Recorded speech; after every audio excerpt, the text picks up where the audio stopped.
Hi, I'm Karel Mbaha, and today I'm going to talk about my experiences with the Fujifilm X-T3 and X-H1 after over a year of using them exclusively.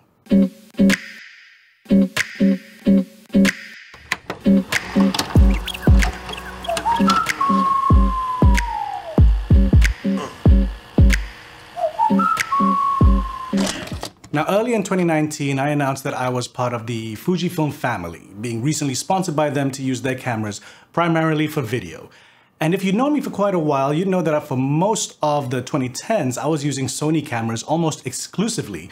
So why suddenly switch? Now, this isn't the first time I've switched systems. Before I started using Sony cameras, I was a pretty hardcore Canon user since the days of film. Now, when I switched to Sony, it was for three reasons. Firstly, color.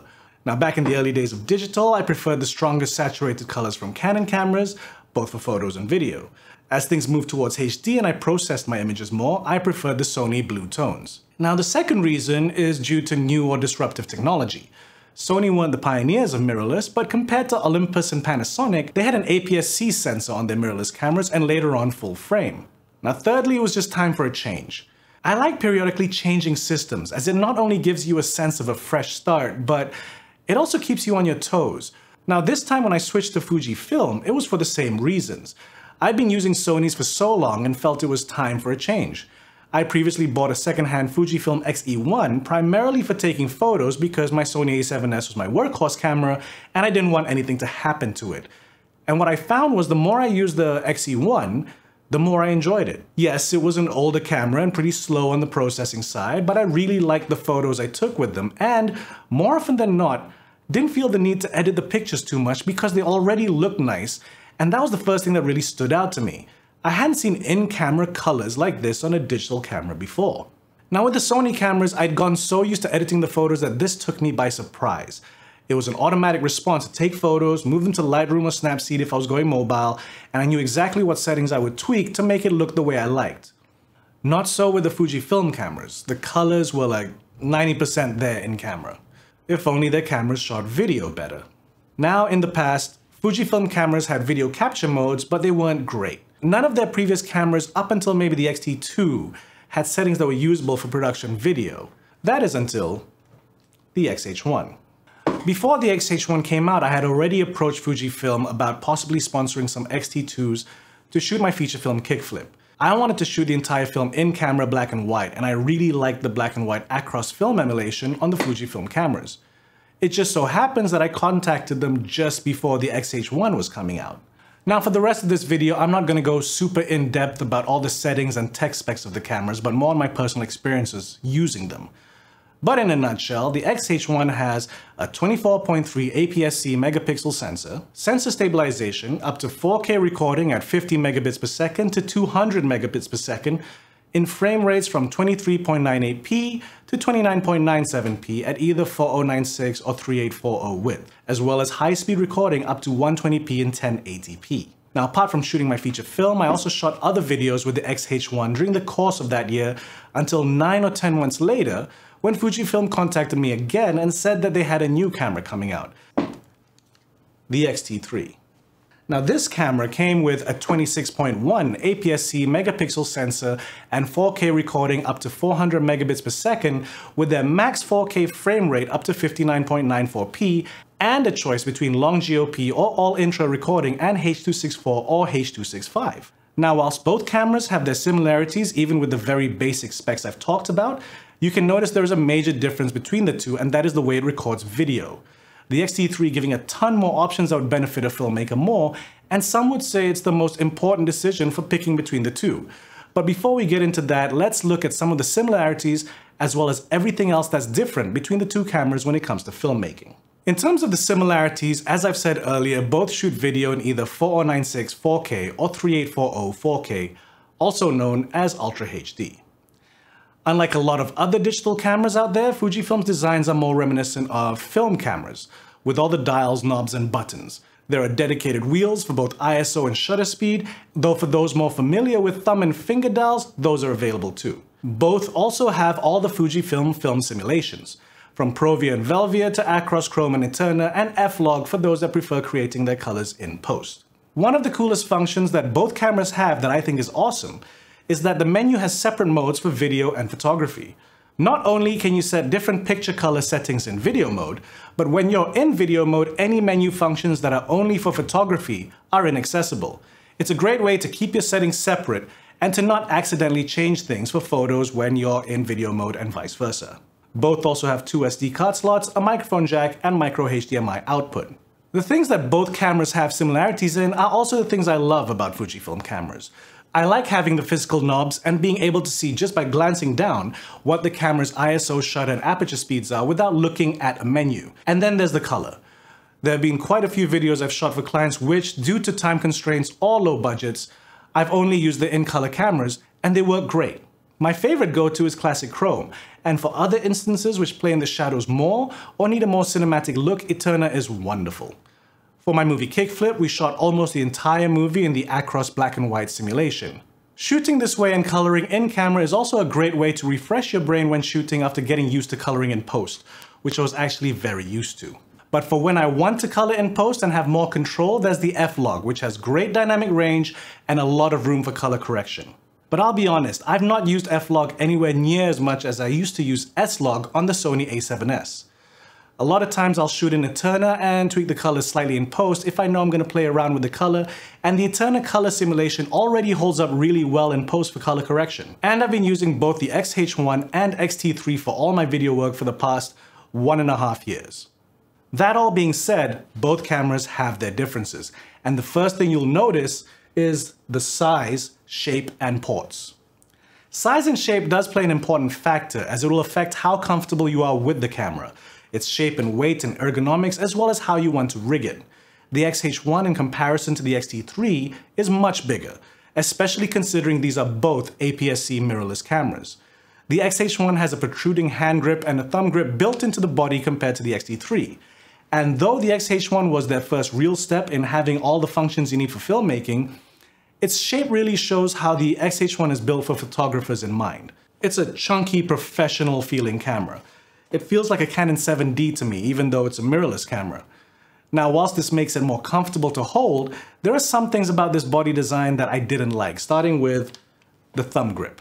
On the point of the thumb grip is the Q button, which is also very easy to accidentally press as it's on a raised part of the camera, very close to the thumb. And I cannot tell you the amount of times myself and my DP and other camera operators accidentally press this button while shooting. It's not a big problem, but it's an annoying one. Also, due to the size of the X-H1, even though it's a mirrorless camera, its size requires regular DSLR size accessories when it comes to bags, cages, etc. However, one of the things about the size and shape of the X-H1 that I really like is the top info screen, which shows basic info of the camera.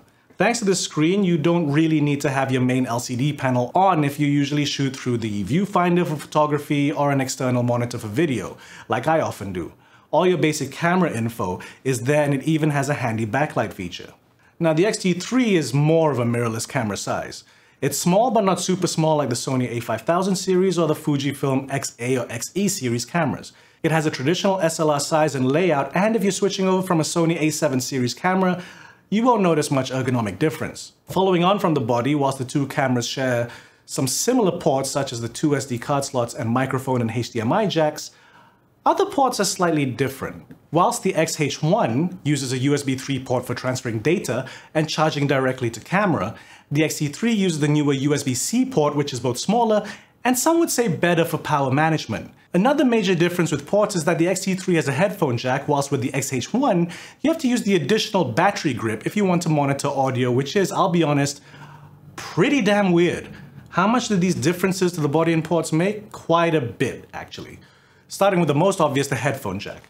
I'm sorry, but if you're gonna have a mic jack, you're gonna need a headphone jack too. It's weird to not have it on the X-H1 unless I use the battery grip. Then there's the USB port. With the USB-C port on the X-T3, for some shoots, I'll attach a USB-C PD power bank onto my rig, so that's constantly charging the battery inside and it's not as heavy as a V-mount. In terms of the camera's insides, there are two major differences and both have to do with the sensor. Whilst both sensors are 23.5mm by 15.6mm, the X-H1 uses the X-Trans CMOS 3 sensor at 24.3 megapixels, same as the sensor on the older X-T2. whilst the X-T3 uses a newer CMOS 4 sensor that shoots 26.1 megapixels.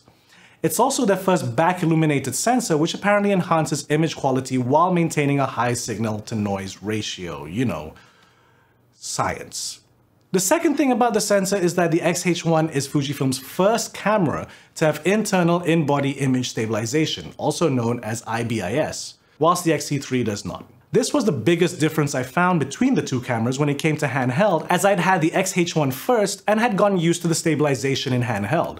Once I switched to the X-T3, all the micro shakes reminded me how much smoother the X-H1 footage was.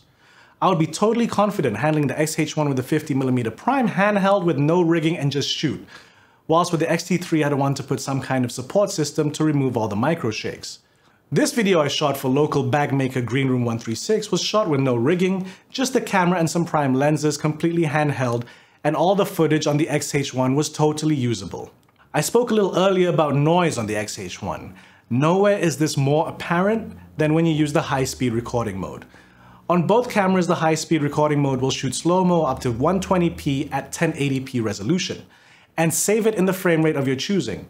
And whilst the X-H1 slow-mo is totally usable in bright light, once there's shadows, things start looking noisy real quick, especially at higher ISOs. The X-T3 is also noisy at higher ISOs when shooting slow motion, but doesn't feel as noisy.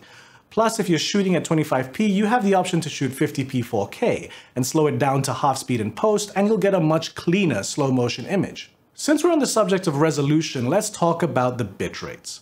Whilst the X-H1's range for bit rates in 4K are 50 megabits per second to 200 megabits per second, the X-T3 shoots between 100 megabits per second to 400 megabits per second in 4K. And whilst both shoot internally at 8-bit 420 at H.264, on the X-T3 you can record 10-bit 420 at H.265. The X-T3 also gives you options for either long GOP or all intra recording. I've only shot one video so far in all intra, and whilst the difference visually is surprisingly noticeable, the files are also a lot bigger and you need faster SD cards, at minimum a SanDisk Extreme Pro. I wouldn't use it for everything, but it's nice to know it's there. If I was shooting an indie film and all I had was the X-T3, that's when I'd use it just to make sure I have every possible detail I can capture. Speaking of detail, there's another big difference in the output, the HDMI output. Whilst the X-H1 can output via HDMI a 4K 8-bit 422 signal, the X-T3 can output a 10-bit 422 signal. Again, not something I'd always use, but it's good to know it's there if I want to use an external recorder and get the best signal possible. Now all this talk of resolution and bit rates can be quite confusing, and one's knee-jerk reaction is often to pick the camera with the best settings. But it really depends on what you use your camera for. For a lot of the stuff I do, I don't go over 100 megabits per second because I know where it's being outputted, usually on YouTube, and I know how it's going to look once compressed to streaming MP4. It often depends on the project and situation and the budget. If I know I'll be heavily coloring and have more time for post, I'll shoot at a higher bitrate in F-Log. For others, I'll just shoot 100 megabits per second and use the in-camera colors, especially if it's a rush job. And since we're talking about color, there's another cool little function the X-T3 has that the X-H1 doesn't. When you're shooting in F-Log, you can actually set it so that your external monitor to view the image is set to one of their film simulations. So for example, let's say you were shooting something in F-Log in camera onto your SD card but don't want to view the flat F-Log image or don't have a monitor where you can load LUTs. You can set your HDMI output so that you're viewing one of the film simulations, making it easier to expose by eye whilst the camera is recording the footage in F-Log. This is a super handy function for when I need to run and gun but also need to shoot in F-Log. One weird thing when comparing the two is the crop when shooting in 4K. On the X-H1, 4K video is cropped approximately 1.17 times, whilst it shows the full sensor frame in 1080p. In comparison, the X-T3 uses the full frame of the sensor up until 4K 30p, then crops to approximately 1.18 times when shooting at 50 or 60p. Finally, in terms of differences, is the price. At the time of this video, the X-T3 and X-H1 are both going for the same price of about $1,299 USD on Amazon. Though you can find the X-H1 for cheaper if you look around for different stores or search for deals. And looking around online at Malaysian stores locally, I found them both for around the same price too, but in some places the X-T3 is slightly more. I have a feeling the X-H1 will be going down lower in price in the next few months or as stocks finish up. Now, when it comes to picking which one is better for you, the obvious choice would be to lean towards the X-T3. It's got a better image, better bit rates, and better settings more suited for a cinematographer. But I really wish it had the sensor stabilization of the X-H1. To me, it's the one thing missing from what is an awesome camera. And there's also a very good chance the X-H1 will go much lower in price. And if it does get more price competitive, you may want to consider it as opposed to the X-T3 if you don't think you'll be needing all the video-specific options the X-T3 has. However, if price is really an issue, you may want to consider instead a second-hand X-T2, which has the same sensor as the X-H1 and also shoots 4K. But of course, it's also missing that sweet sensor stabilization. For me, I lean towards the X-T3. The visual difference is quite noticeable. I like the size of the camera, and when I need it, all the options are there for me to shoot more high-quality video. And I'm really looking forward to seeing what Fujifilm has planned next, as they've told me they're really going to be pushing for the video market. So we'll just have to wait and see what else they come up with. Till then, thanks for watching, and I hope you found this video informative. Take care. Hey, I hope you found this video fun and entertaining or informative or whatever it is you try to find these videos for. And if you dig it, then please consider liking, subscribing, sharing, whatever it is that people ask people on YouTube to do. In the meantime, if you want to see more of the footage that I've gotten with these cameras, you can check out some of the links on the side here. Or just look through my YouTube page and check out which ones were shot with Fujifilm cameras. Till then, enjoy!